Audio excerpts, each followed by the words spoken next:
형제들과 연을 끄는 이유를 사람들은 늘 이렇게 생각합니다. 돈 때문이겠지. 유산 싸움했겠지. 맞습니다. 하지만 그보다 더 끔찍한 이유가 있습니다.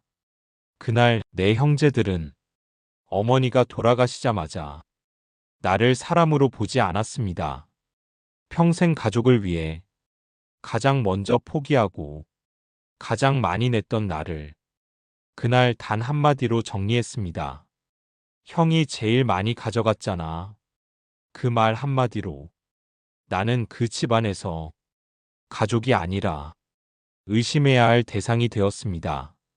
이게 내가 형제들과 연을 끊게 된 진짜 이유입니다. 이 이야기는 웬만하면 무덤까지 가져가려 했습니다.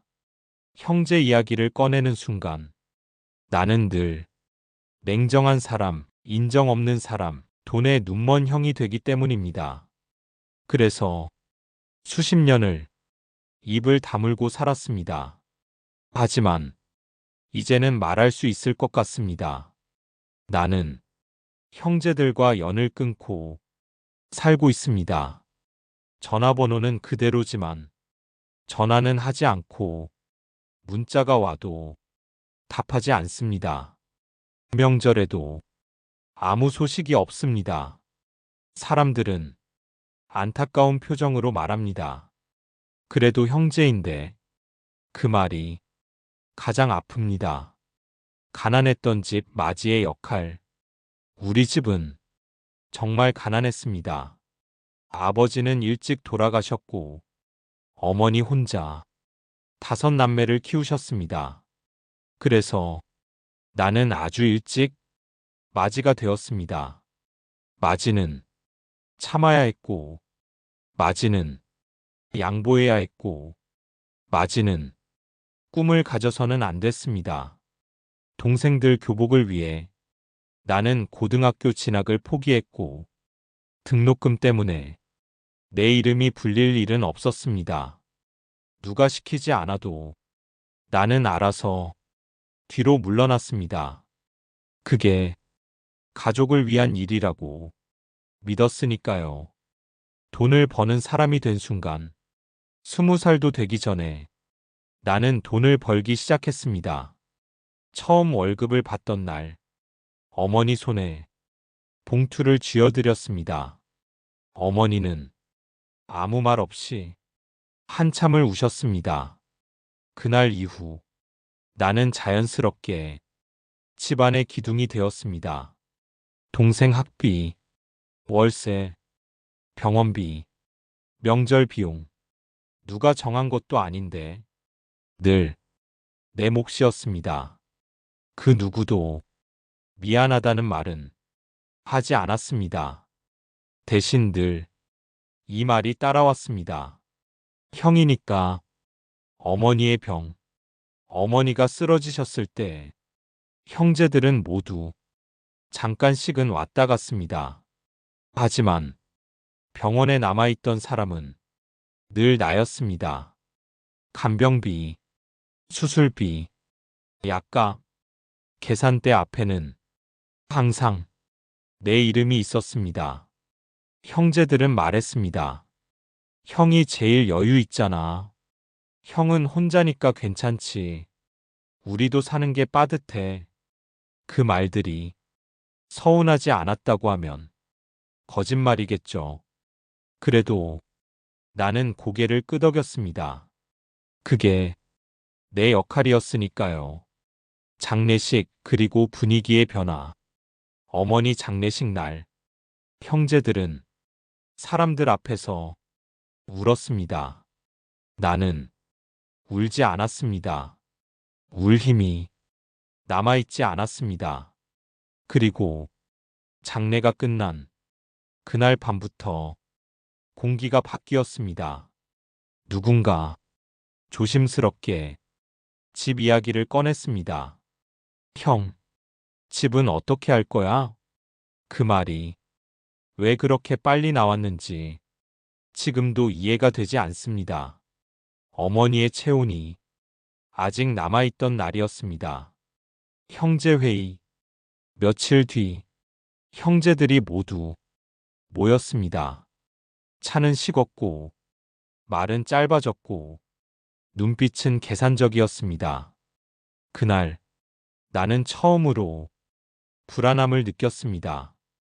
그리고 아무렇지 않게 그 말이 나왔습니다. 형이 어머니 돈을 제일 많이 썼잖아. 그 순간 머릿속이 멍해졌습니다. 병원비, 간병비, 장례비, 그 모든 게 어머니 돈이었습니다. 내가 번 돈은 그 순간 내 돈이 아니었습니다. 처음으로 화를 내다 나는 처음으로 목소리를 높였습니다. 그럼 너희는 뭘 했는데? 순간 모두의 표정이 굳어졌습니다.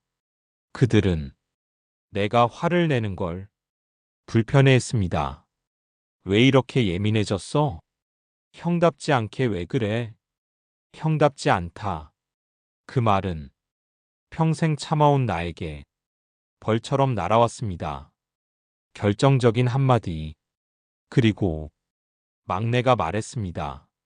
솔직히 말해서 형이 다 가져갈까봐 우린 그게 걱정이야.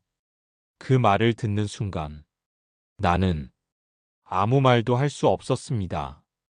가져간 적도 없고 달라고 한 적도 없고 욕심을 낸 적도 없었습니다. 그런데 그들의 눈에는 나는 이미 의심해야 할 사람이었습니다. 등기부등본. 며칠 뒤 집으로 등기부등본이 왔습니다. 형제들 명의로 변경 절차가 진행 중이었습니다. 내 이름은 없었습니다. 그 종이 한 장을 들고 한참을 앉아 있었습니다. 그날 처음으로 알았습니다. 가족이란 말은 필요 없어지면 이렇게 쉽게 지워진다는 걸. 연을 끈다. 나는 전화하지 않았습니다. 따지지도 않았고 욕하지도 않았습니다.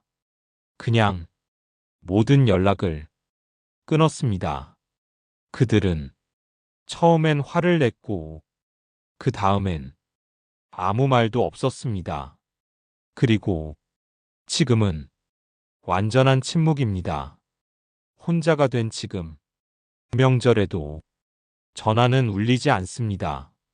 하지만 이상하게도 마음은 전보다 편합니다. 더 이상 맞이 역할을 하지 않아도 되고 억울해도 웃지 않아도 되고 참지 않아도 됩니다. 나는 이제 가족이 아닌 나 자신을 돌보며 살고 있습니다. 형제들과 연을 끊게 된 이유는 돈 때문이 아닙니다. 집 때문도 아닙니다. 그날 그들의 눈에 내가 가족이 아니라 의심의 대상이 되었기 때문입니다. 그 시선 하나로 수십 년이 끝났기 때문입니다.